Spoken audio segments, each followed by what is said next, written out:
Hello and welcome to the News9 Plus show on the world's first news and current affairs OTT platform, News9 Plus. India has finally cleared a project to build two nuclear-powered attack submarines or SSNs. These SSNs will be built at the Shipbuilding Center in Visakhapatnam. It will take 10 years or more to build both of these warships. Now, I want to start with an incident that occurred a decade ago in 2014 to tell you the importance of SSNs. Now, between December the 13th, 2013 and the 12th of February 2014, the PLA Navy deployed a Shank-class nuclear-powered attack submarine or SSN in the Indian Ocean. The SSN sailed out of the Sanya submarine base on Hainan Island in the South China Sea, sailed all the way to the Red Sea, and then sailed back 2 months later. This was the first declared operational patrol of a Chinese SSN in the Indian Ocean region.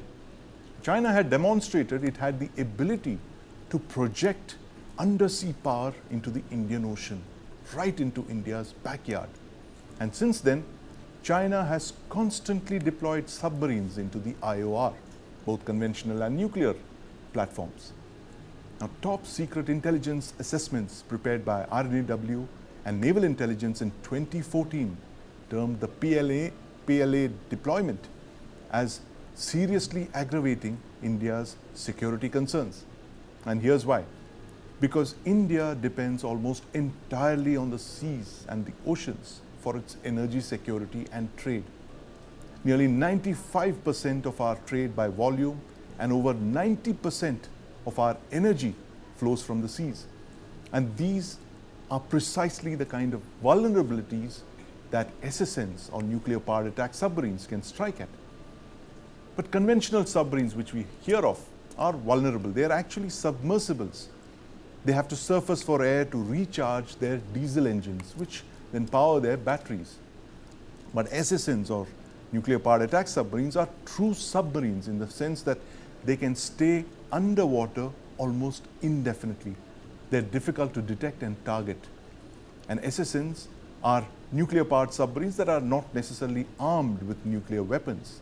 What they have are nuclear reactors that generate the steam that drives the propeller. They can move underwater at tremendous speeds of over 30 knots. Now, that's the speed of the Indian Navy's fastest frigates and destroyers. These SSNs can carry large loads of anti-ship missiles and heavyweight torpedoes and attack an array of targets on the surface, underwater, and on the land. Nuclear-powered attack submarines are the only naval platforms capable of operating independently and discreetly in enemy waters, thus posing an asymmetrical threat to the enemy. But it's taken us over 15 years to finally get moving on the SSN project.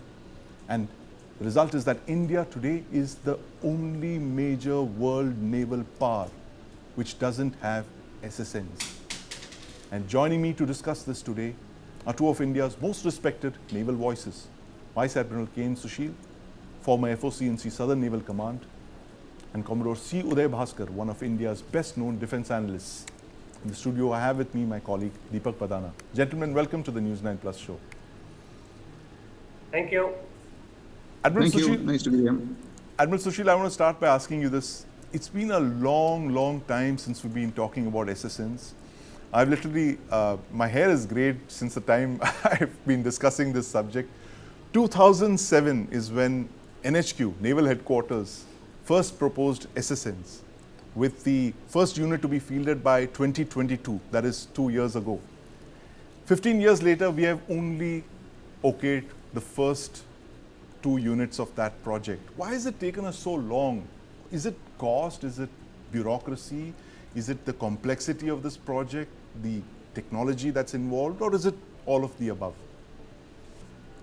In one short sentence, it's all of the above. We started off our nuclear program, Yes. the ATV program actually, Right. by trying to build an SSN. Right. And along the way, we, changed it into an SSBN. And we forgot all about the SSN, the requirement of the SSN, because we were very thrilled about getting a SSBN. And that was the start of this journey. Right. But over the years, we had realized the importance of SSNs, and therefore the leads of Chakra 1, Chakra 2, and so on and so forth, which gave us a platform to start thinking about and doing the basic training in such operations. But we are still technologically struggling to get to an SSN. Right. We're still struggling to get to an SSN. And in fact, Commodore Uday Bhaskar, I was just discussing with my colleagues that the time that it takes to build these two first units that have been sanctioned by the government is so long that the future commanding officer of the first Indian SSN would possibly be a lieutenant right now, if not just a sub-lieutenant.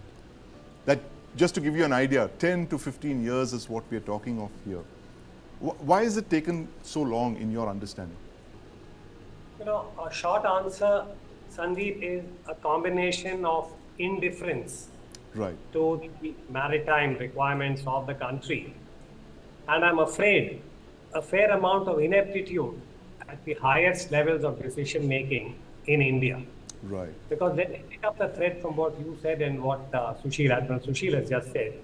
2007 is when the SSN is formally initiated in terms of, in India, everything moves with a file. Right. So my call is that the first file on the SSN starts somewhere around 2007 to 8. Right. Today in 2024, we are applauding, quote unquote, that the CCS, the Cabinet Committee on Security, has given an approval in principle for two of these vessels or two platforms. Yes. And this is 2024. Right. Look at the timeline. 2007, 8 to 24 is 16 years. Right. My estimation that even in a best case scenario for a new SSN, which means that you have to test the reactor, do all the simulation on land and then take it to sea and so on. 12 years to my mind, otherwise I'll defer to Sushil, who is a very wise dolphin.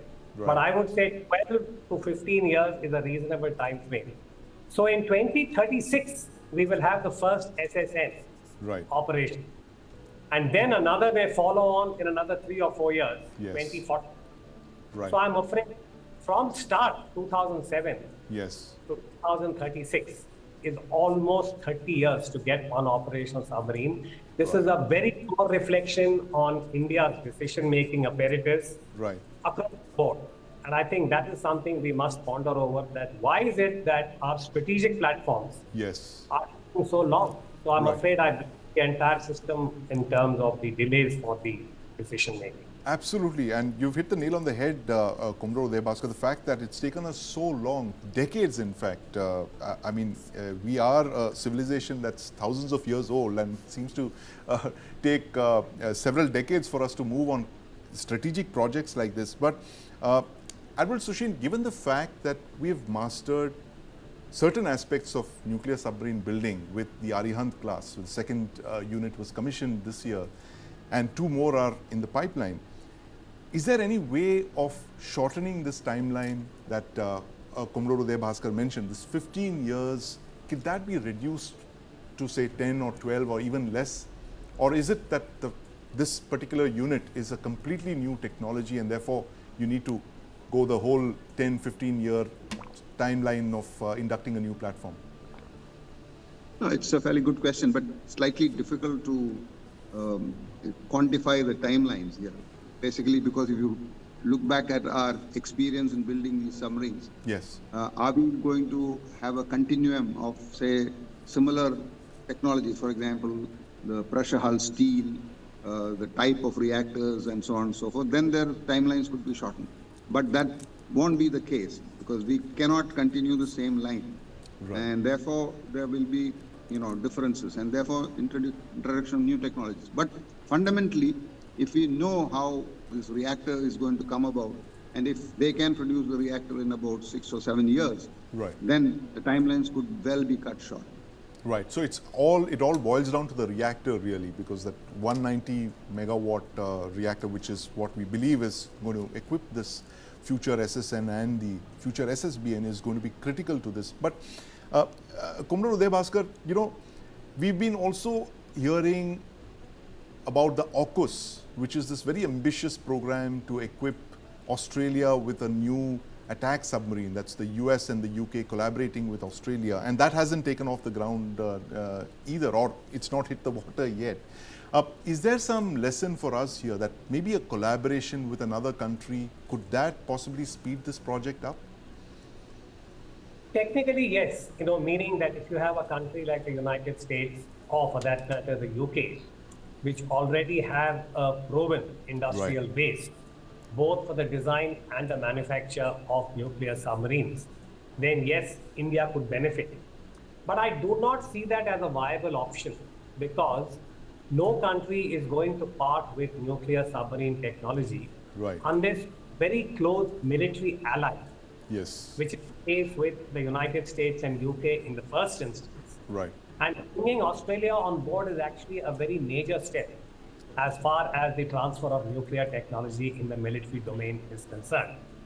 Now, personally, I think that for India, to the extent that we are also very, very conscious about strategic autonomy, when we are striving to be Atmanirbhar, which is the goalpost of 2047, I think India has got something going in terms of having proven that we went down the SSBN route, which is completely, as I said, anomalous. No country has gone to the SSBN in the first instance. We did it. A lot of skeptics said that we may not be able to realize success, but we did.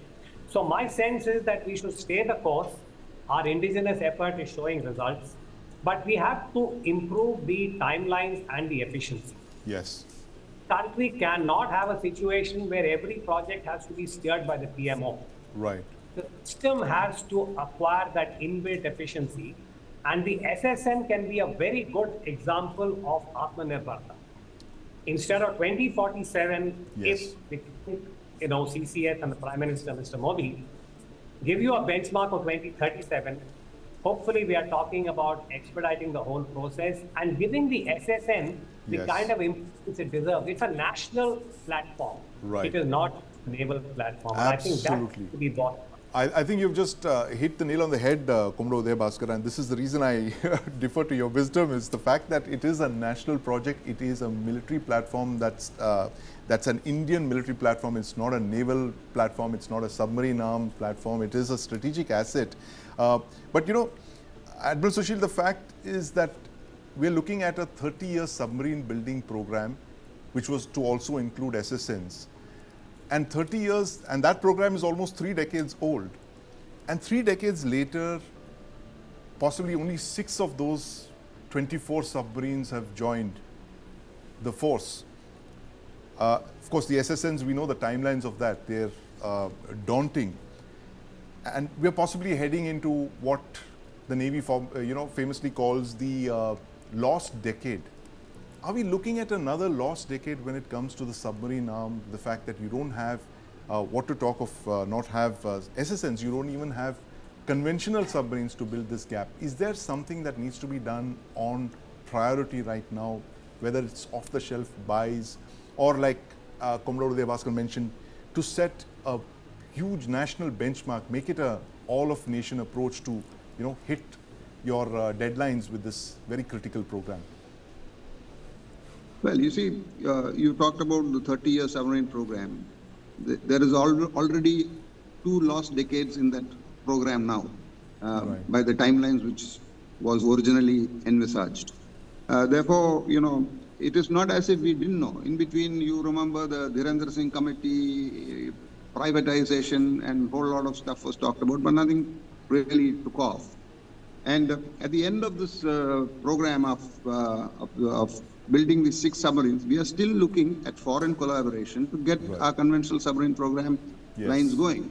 So that gives you an assessment of where we stand in terms of design, technology, and so on and so forth. And SSN is a totally different ballgame. You look at the conventional submarine systems, we still are looking at what weapons to get from where, and a whole lot of other issues. And now transfer the weapons back into the SSN, you got another set of problems. And therefore, it's very easy to say that, Atmanirbhar and so on and so forth. But if you really take an honest look, we need to look at a place from where we can get this technology if we need to accelerate any program. Right. Are you talking of a strategic partner who would give us that kind of technology in a very short time frame? If it is possible. You see, the difficulty here is, as we go into the nuclear submarines, SSN level of platforms, yes, we are actually taking a step to bridging the gap between the high technology defense systems which other people have and right, us, right, which will be a very reluctant decision from the other party to, give us those sorts of technology. Right. So they have to be very, very worried about what they are really parting with. Yes, yes. And that's the major problem. Absolutely, the major problem indeed. And as Commodore Uday Bhaskar mentioned, that these are national secrets of the kind that are akin to crown jewels, even nuclear submarine technology, and especially nuclear-powered attack submarine technologies. And that's the reason that so few countries have mastered this. But Commodore Uday Bhaskar, the fact that Brazil has a nuclear submarine program which they have launched with French assistance. There's talk of French assistance for India's SSN program as well. Do you see that as there's some kind of truth to that, or given the fact that we already have one line of reactor technology, which is the Eastern line, as many believe it is, would we want to continue with our own Atmanirbhar reactor, or possibly, God forbid, get another reactor line which would mean collaborating with the French? Your thoughts on this? The short response, Sandeep, is that ideally India should pursue its own reactor. Right. Because in the long run, we are talking about a program that would be relevant even beyond 2050. Yes. So being dependent on any other country, even right, hypothetically, if you have a foreign nation that is willing to part with yes, the kind of technology we are seeking, we are still dependent on them for that particular technology. So right, my wish list is India should pursue with the reactor. Yes. It's a reactor. But it will be a daunting task. But we have demonstrated that we have the know-how. This is where I think we need that national resolve to say right, that we can do it, we will do it. In the interim, we are already part of the Quad. Yes. We have a very robust bilateral with France. Right. I think examining the terms and conditions under which this technology could be given, could be explored, but I would not be too hopeful. I mean, we have an experience with the French on the conventional board. Yes. So she'll just... Yes. And as I said, that had its own up to challenges.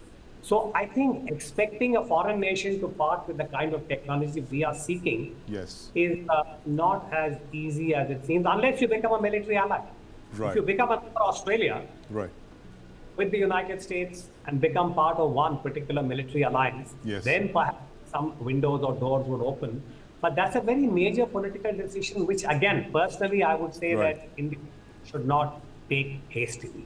Absolutely. And in fact, that's no hasty steps there when national security is involved. But Deepak, did you get vibes of the Kaveri jet engine here when we were talking about the reactor, how critical developing your own reactor and reactor technology is for your own nuclear submarine program? Not just the Kaveri, in fact, it reminds me of a host of different projects down to the Marut that yes, we had back which in the failed day. because of the engine. And not just the engine. See, one of my worries with regard to such lengthy timelines yes, is the fact that when you envision such a project, yes, you obviously keep the latest state-of-the-art tech in mind. Right. But 30 years or even 15 years is yes, a long time. New technology will keep coming in. Right. The question is, will this submarine be competitive, and effective 20 years later, or 2050, after 2037 is the timeline that you're looking at. 12 to 15 years from now, and that's a very, very long time indeed. But who knows what the seas of 2037 will look like, given the advances in technology. And in fact, the underwater domain is possibly one of the last places on Earth which the detection technology hasn't advanced to the extent that it has on the surface, which is what the kind of warfare that we're seeing in Russia, Ukraine, and certainly in Israel and Iran. But you heard it from the experts here. There's a need for a national mission mode program to get our SSNs going, because a 15-year timeline or a 17-year timeline is simply unacceptable for the kind of criticality that the SSN occupies for India's defense strategy. And SSNs are just not naval platforms. They are Indian defense platforms. They're required for the defense of India's energy and economic lifelines as India transits to becoming one of the global powers. Thank you very much, gentlemen, for joining us and sharing your thoughts with us on the News9 Plus show. For more on India's nuclear submarine program and its timelines, watch this Ready Reckoner on the state of our various programs. India's nuclear submarine program essentially consists of 3 parallel lines of nuclear submarines. 2 for ballistic missile submarines of the Arihant class and the S5 series, and the third one, which was recently approved for SSNs or nuclear powered attack submarines. The first line of submarines of the Arihant class started construction in 1998. The program is in fact older, it began in 1984. But since 1998, we've commissioned 2 Arihant class submarines, the Arihant and the Arighat. These 2 submarines are in naval service. They carry between 4 and 8 nuclear tipped ballistic missiles. Now, this program of the Arihant class ends in the next couple of years when you have 2 additional submarines of the S4 and the S4 star that will be inducted by around 2027, after which all of these boats will be in service and they will be replaced. This construction line that you see here will be replaced with the building of the Project 77 nuclear powered attack submarines that you see here. The plan is to have 6 Project 77 SSNs between now and the mid-21st century. The first 2 units will start construction a few years from now, and it will take between 10 to 12 years to build the first unit of this class.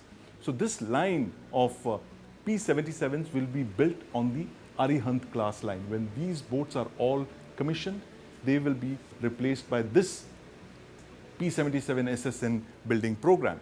And parallelly, you have the third submarine building project, which is for the S5 class of SSBNs. Now, the S5 is a bigger successor to the Arihant class.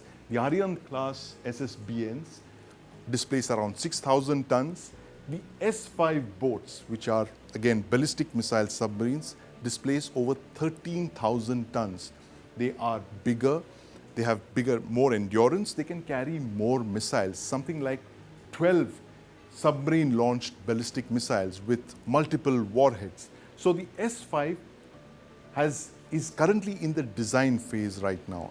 You could see possibly the first unit of this class joining naval service a decade from now. It could take between 10 to 12 years to build this platform. It's one of the most complex and the most complicated defense platforms that India has ever attempted. In fact, all of these platforms are extremely complicated technologically, which tells you why just 5 or 6 countries in the world have mastered this technology. That's going to be a big, big leap of technology for India if we can master both of these parallel programs to build a new generation SSBN and nuclear-powered attack submarines. Now, the S5 and the P-75 SSNs are going to be built almost parallelly in different production lines, of course, in Visakhapatnam. Now, the one common thing that both of these programs have is the nuclear reactor. It's going to be powered by what we believe is a 190 megawatt nuclear reactor. And this is a very high output reactor. It's going to be made indigenously, of course. And to give you an idea of how important this reactor is, the Arihant class is powered by an 83 megawatt reactor. It's a smaller, lighter reactor. The output is lower. The uranium that it uses is much less than the requirements that this new reactor of the 190 megawatts is going to need. And the requirements for this reactor are precisely because the S5 boat is bigger. It's 13,000 tons or more. It's more than double the size of the Arihant class. This comes into service in the 2030s. And this same reactor is going to power the indigenous SSN of the P-77 class. Now, the requirements for the SSN is that it is a very, very high-speed submarine. It does speeds of over 30 knots. which is the top speed of a warship like a destroyer or a frigate. It is armed with a number of missiles, heavyweight torpedoes, land attack cruise missiles. It's called a hunter killer precisely because it moves so swiftly underwater.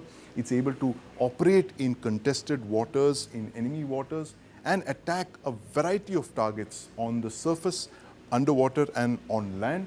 That is the importance of this SSN. But the most important thing for both of these programs is that they both rely on that 190 megawatt reactor, which is going to be designed indigenously by Indian scientists. And the proof of the pudding is going to be in the eating. And certainly it is going to be the reactor that is going to be very critical to deciding whether India gets these two very important strategic platforms in its arsenal decades from now. West Asia is bracing for an all-out war. After Tehran's October the 1st missile attacks, Israel's strike on Iran, its retaliatory strike, will be lethal, precise, and especially surprising, Defense Minister Yoav Gallant has just declared. But the manner and timing of the retaliation has sparked speculation. Now, Israel can exercise a range of choices to target Iran, from Iranian government buildings, its leadership, military bases, to sensitive oil installations, and finally to the heavily fortified nuclear facilities hidden deep below the ground. So what are the options before Israel? Option number one, Israel can bomb Iran's nuclear sites. This can set Iran's nuclear plan back by many years. But this option won't be easy, according to experts. The probability of this option is low. Option number two, to cripple Iran's economy, Israel can strike at Iran's energy and oil facilities and petrochemical plants. But this has its own risks. Such strikes could rattle global oil markets and shake the US economy on the eve of a presidential election. There's also the risk of an Iranian retaliation, not only against Israel, but against American troops stationed in the region. Option number three, Israel can attack Iran's security sites, its missile bases, its air force bases. Israel has accused Iran's Revolutionary Guard Corps of spreading violence through its allies and proxies, the so-called Ring of Fire. But Iran and Israel are around 1,500 kilometers apart, separated by Iraq, Jordan, and Saudi Arabia. Striking Iran's military bases may invite hostile fire from other countries. That possibility can't be ruled out. To discuss how exactly Israel will retaliate, I have my colleagues on Ground Zero. In fact, TV9 is the only media network to have correspondents in both Israel and Lebanon. Joining me from Israel is my colleague Manish Jha, and on the front lines from the war in Lebanon is my colleague Sumit Chaudhary. I have with me in the studio my colleague Deepak Badana, and joining us from Israel is Itai Melchior, Israeli defense expert. Gentlemen, welcome to the News9 Plus show. Manish, I want to start by asking you this. Today is Yom Kippur. It's one of the holiest Jewish holidays. Most of Israel would be on holiday today, observing Yom Kippur. But we also know that 1973 was when you had the Yom Kippur War. And today, West Asia is on the edge because it's anticipating a retaliatory strike from Israel. What are your sources telling you on the ground, Manish? Is an Israeli attack on Iran imminent? And if so, how will it play out? Thank you, Sandeep. No doubt, Yom Kippur is the holiest day for the Jews, but rest of the world is connected Yom Kippur to the Yom Kippur War, which we know what happened in 1973. Since you have mentioned so many options that what Israel can do, what kind of response Israel will do against Iran, let me add one more thing. The prime target of Israeli response will be to change the regime. Yes, it may be that you will see action like we know that how Ismail Hania was killed, yes, or how Hezbollah chief was killed. This time, after Security Cabinet meeting, Israel has decided that without changing the Iranian regime, without removing the Iranian Supreme Leader Ayatollah Khamenei, yes, Israel will not be secure. And to secure, to get the overall security, Israel needs to do something. And we should not forget when Defense Minister has said that our action will be lethal, precise, and surprising. Yes. So my bet is that Israel will do something kind of Ismail and kind of attack, and the senior political leadership may be the next target within a couple, very important update there, Manish. The fact that Iran's leadership could be under direct attack. We've heard of Israel talking about leadership change as the only lasting solution for peace in the region. But I'm going to ask Itai Melchior that question. But first, I want to ask Sumit, who's on the Mediterranean seafront there in the line of fire where Israel is attacking Hezbollah targets in southern Lebanon. Sumit, give us your sense from the ground there. Hezbollah has been under relentless attack from the Israeli Air Force, and of course the ground operations have begun. What's the situation on the ground right now as we speak? It's Yom Kippur today. Sumit, over to you. Sandeep, it's almost 2 weeks now when the ground forces of Israel has moved to the South Lebanon area. But we have seen a very slight or very small change in their strategy. But we have noticed two major changes in their strategy. First, now from last 24 hours, first, Israel started targeting the eastern Lebanon areas. That is a area with the majority of population Druze and Christians. It's basically eastern Lebanon is a border area with Lebanon and Syria.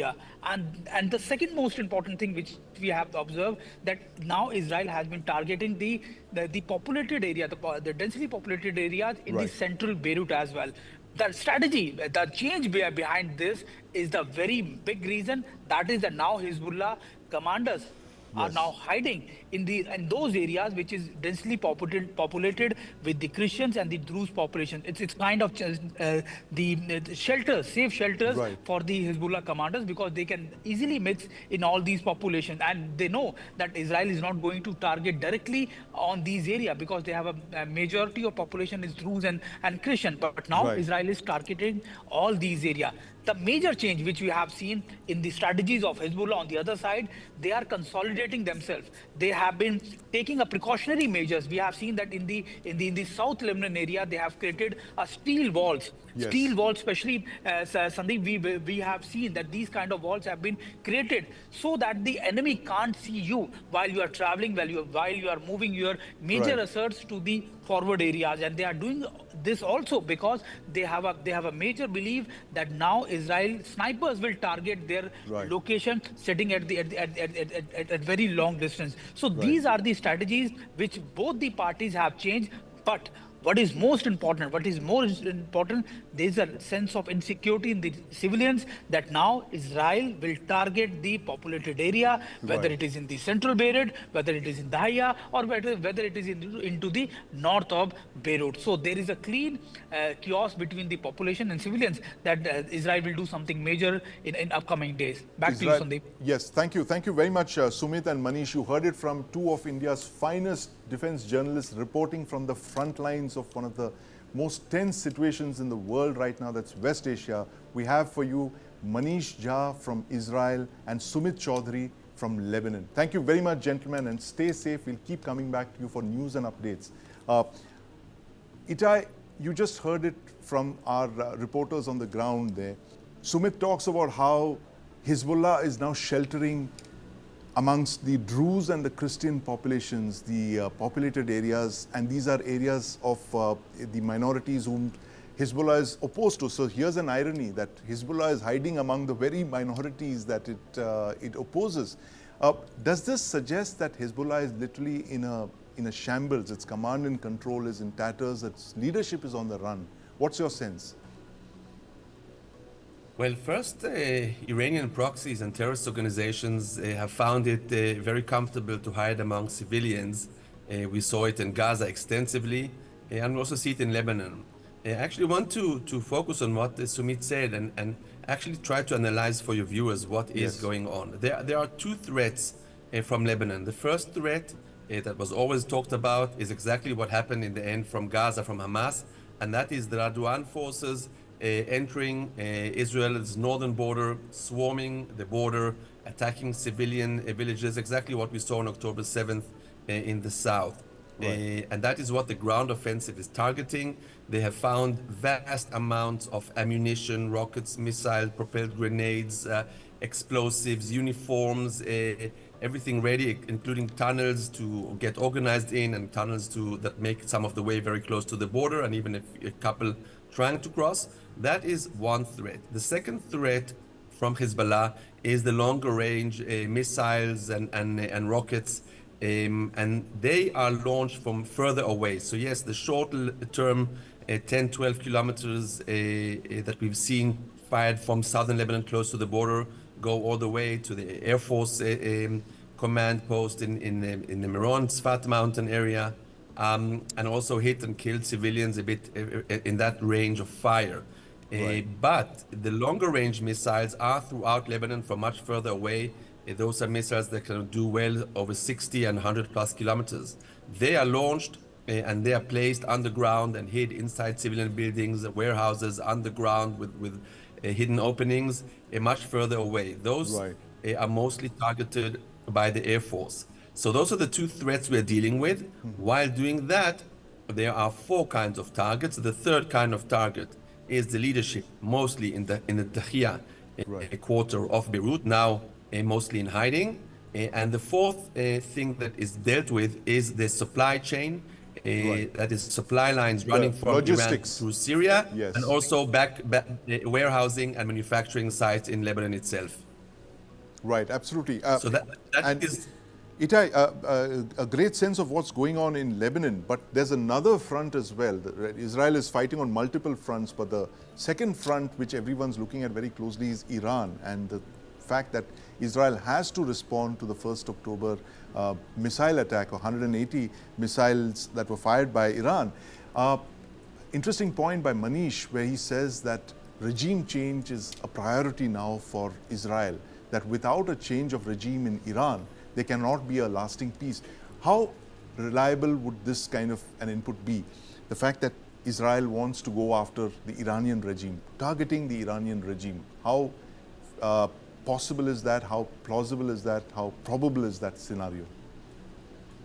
Well, even though Yom Kippur, which is starting in a few hours, is the time that the Jewish people feel closest to God, we still can't play God. And we can't dictate to other countries who the leadership is going to be. Of course, it is clear to everybody that a change of leadership in Iran is in the interest not only of Israel, but of the entire region.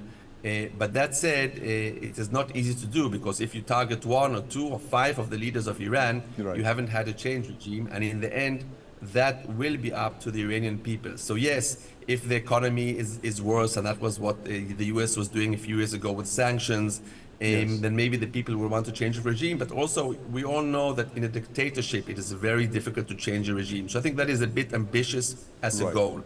So then your next question is going to be, so what is Israel going to attack? And here in your opening, you stated the options and the problems with them. Remember, the US is applying a lot of pressure on Israel. If Israel was to attack the nuclear sites, which is something that actually the US will maybe live with a bit easier, because we'll get to oil in a minute, Israel does not have the capability to do it by itself. It will need the US assistance, and it doesn't look as if this is happening. And if Israel does it on itself, it can only harm infrastructure, it can delay, but it cannot take out or wipe out the entire nuclear program, which is built deep inside mountains, very difficult to get to. Yes, create a lot of damage. Attacking oil infrastructure, which is probably the easiest and with the highest gains, because it will cripple the economy, is very against the interest of the US, as you said, elections coming up. But also, Iran has sent explicit warnings to the neighboring countries that if they allow Israel to attack their oil sites, going over their airspace, they will attack their oil sites, and the UAE and the Emirates and other countries in the region have very vulnerable oil sites, and it is much more important for them, and will also have a much bigger impact on world price, because remember, the Iranian oil exports are quite small still, mainly to China and the region and Asia, not that big. So that is a possibility, but it's going to be very difficult to do, and it's going to be probably cause the most aggravation in the US. So yes, leadership is a possibility, but that's symbolic. Therefore, a fourth option that we haven't mentioned is taking out military targets, strategic military targets. Israel did that in the previous attack. After the April attack, they took up some air defense systems just to show that we could. There was air defense systems who were protecting nuclear sites. But that is a possibility. But again, the retaliation this time will have to be bigger and grander. And I think you were right on that our Ministry of Defense said, prepare for a surprise. Prepare for a surprise. And 1973, of course, Deepak, marks the time of the Yom Kippur War, when Egyptians took the initiative and surprised Israel. And of course, Israel came back all guns blazing at Egypt. And that was possibly the last war that we saw in West Asia because of that counter-offensive from Israel. But what's your sense now, given the fact that Israel needs to retaliate for October the 1st, and it's in a tight spot for the various reasons that Itai just mentioned? Each option has an attendant risk clause attached to that. What's your sense? Which of these 3 or 5 options is Israel going to look at? I think the most viable option, but let me just preface it by that all of them seem very dangerous. You know, it's a dangerous game of brinkmanship that we are approaching right now. And one must understand that on the other side, Iran is simply saying much the same things. For instance, their claim is that they have demonstrated that they could breach the Iron Dome. So the question is, where does this lead? Unless you have a missile strike which ends the whole war in itself. We are looking at a dangerous series of events that lead to escalation on and on. Dangerous series of events indeed, Deepak, and that's a story we've been tracking for several days now and continue to follow. But thank you very much, Itai, for joining us. Our warmest wishes to you on Yom Kippur today. We'll keep coming back to you for news and updates. Thank you very much.